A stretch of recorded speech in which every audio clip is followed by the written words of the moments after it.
সাহায্য প্ৰদান কৰা ছ'চিয়েল মিডিয়াৰ ইনফ্লুৱেঞ্চাৰলৈ সন্মান জনাব চৰকাৰে।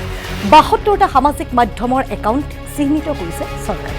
ৰাজ্যৰ পৰা ধন তুলি যিয়ে সাহায্য প্ৰদান কৰা নাই তাৰ বিৰুদ্ধে ব্যৱস্থা গ্ৰহণৰ হুংকাৰ। আৰু গোটেই বিষয়টোৰ ওপৰত নজৰ ৰাখিছে চৰকাৰে। আমি জনাইছোঁ যে যিসকলে সাহায্য তুলি একাংশ লোকৰ পৰা সেই সাহায্য তাত প্ৰদান কৰা গৈ নাই তেওঁলোকৰ বিৰুদ্ধে কঠোৰ হ'ব চৰকাৰ। আনফালে নিজেই একক প্ৰচেষ্টাৰে যিসমূহ ছ'চিয়েল মিডিয়া একাউণ্ট বা ফেচবুক পেজে বান আক্ৰান্তসকলক সাহায্য সামগ্ৰী বা সহায়ৰ হাত আগবঢ়াইছে তেনে ইনফ্লুৱেঞ্চাৰক ছ'চিয়েল মিডিয়া ইনফ্লুৱেঞ্চাৰক সন্মান জনাব ৰাজ্য চৰকাৰে। ৭২টা সামাজিক মাধ্যমৰ একাউণ্ট ইতিমধ্যে চিহ্নিত কৰিছে। সেইসমূহৰ ভিতৰত বাচক বনিয়া কেইবাটাও বাছনি কৰি আমি জনাইছোঁ যে কেইবাটাও ইতিমধ্যে ছ'চিয়েল মিডিয়া ইনফ্লুৱেঞ্চাৰ বা কেইবাজনো ছ'চিয়েল মিডিয়া ইনফ্লুৱেঞ্চাৰ সমান্তৰালভাৱে কেইবাখনো ফেচবুক পেজক সন্মান জনাব চৰকাৰে। আৰু যিসমূহে সাহায্য প্ৰদান কৰা গৈ নাই সাহায্য তুলিও সেই সাহায্য প্ৰদান কৰা গৈ নাই গোটেই বিষয়টোৰ ওপৰত নজৰ ৰাখিছে চৰকাৰে।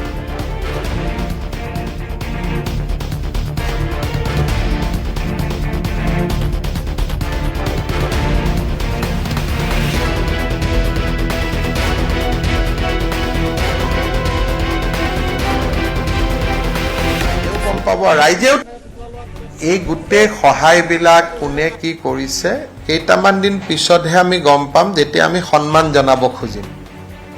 গতিকে কোনে কাক সহায় কৰিছে এতিয়ালৈকে এইবিলাক ৰিলত আছে।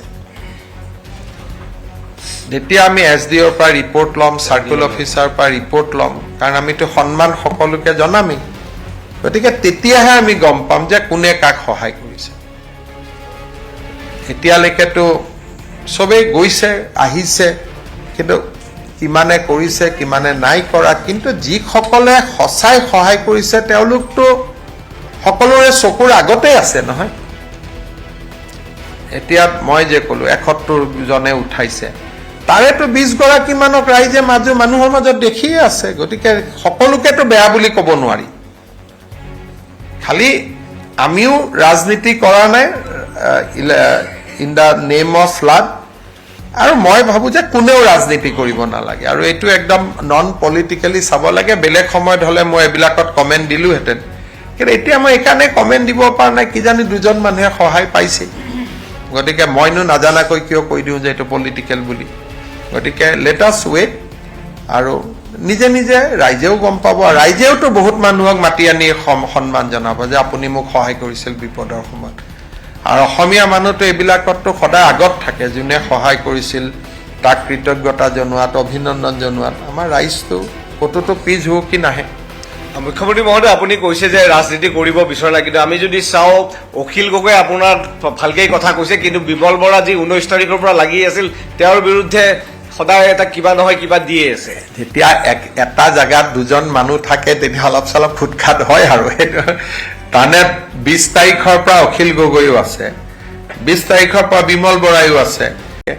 অখিল গগৈ য'ত যায় ৰাইজৰ দলৰ মানুহখিনিৰ লগত থাকে। গতিকে অলপ চলপতো খুটখাট চলে কিন্তু সেইটো আৰু মোৰ লেভেলত নহয় আৰু সেইটো আমি ইগন'ৰ কৰিব লাগে। কাৰণ যোনে যি কৰিছে ৰাইজৰ ভালৰ কাৰণেইটো কৰিছে। কোনেওতো কোৱা নাই যে বিমল বৰাই ৰিলিফৰ কাম কৰা নাই। অখিল গগৈও কৰিছে বিমল বৰাই কৰিছে। এইটো হেল্থি কম্পিটিশ্যনটোতো ভাল না। কাক কোনে বেছিকৈ সহায় কৰিব পাৰে সেইটো কম্পিটিশ্যনতো আমি বেয়া পাবলগীয়া